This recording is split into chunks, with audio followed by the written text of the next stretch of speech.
Buenos días, voy a hablarles sobre las reglas gramaticales, empezando por el presente simple con verbo to be. La estructura que vamos a seguir para crear una oración en positivo va a ser el sujeto, seguido del verbo to be y al final el complemento.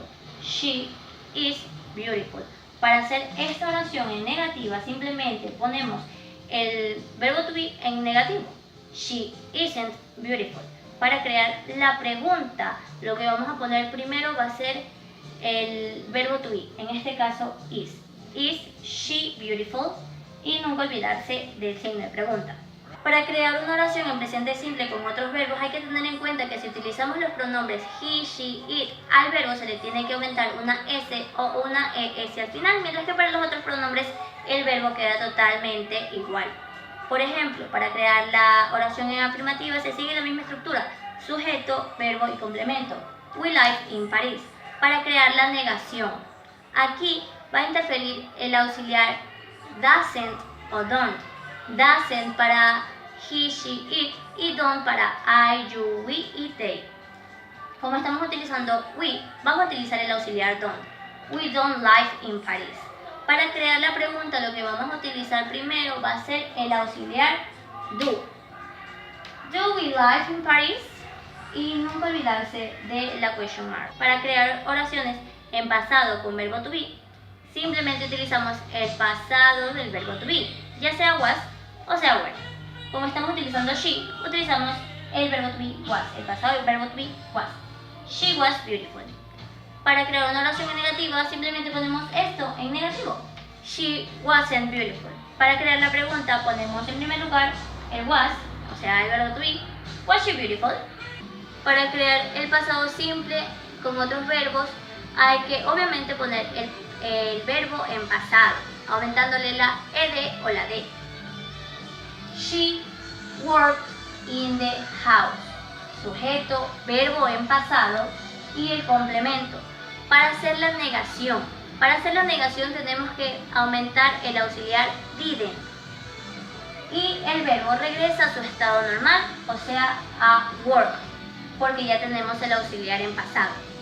She didn't work in the house. Para la pregunta, ponemos el auxiliar did en primer lugar, luego el sujeto, luego el verbo, el complemento y la question mark. Did she work in the house? En oraciones con el futuro con will, vamos a utilizar el will, el auxiliar will, y vamos a usar casi las mismas estructuras que hemos utilizado para otros tiempos con auxiliares. El sujeto, el auxiliar, el verbo y el complemento. They will drink beer. Para crear una oración en negativo simplemente vamos a usar la negación del auxiliar will, que es won't. They won't drink beer. Para crear la pregunta usamos el auxiliar en primer lugar. El auxiliar vuelve a su estado normal, o sea, vuelve a ser will. El auxiliar, el sujeto, el verbo, el complemento y la question mark. Will they drink beer? Crear una oración en presente continuo, lo que tenemos que usar es el verbo to be y otro verbo con ing. Cualquier otro verbo, pero con ing. Muy importante tener el ing porque si no esto no es presente continuo. La estructura que tenemos que seguir para crear una oración con presente continuo es sencilla.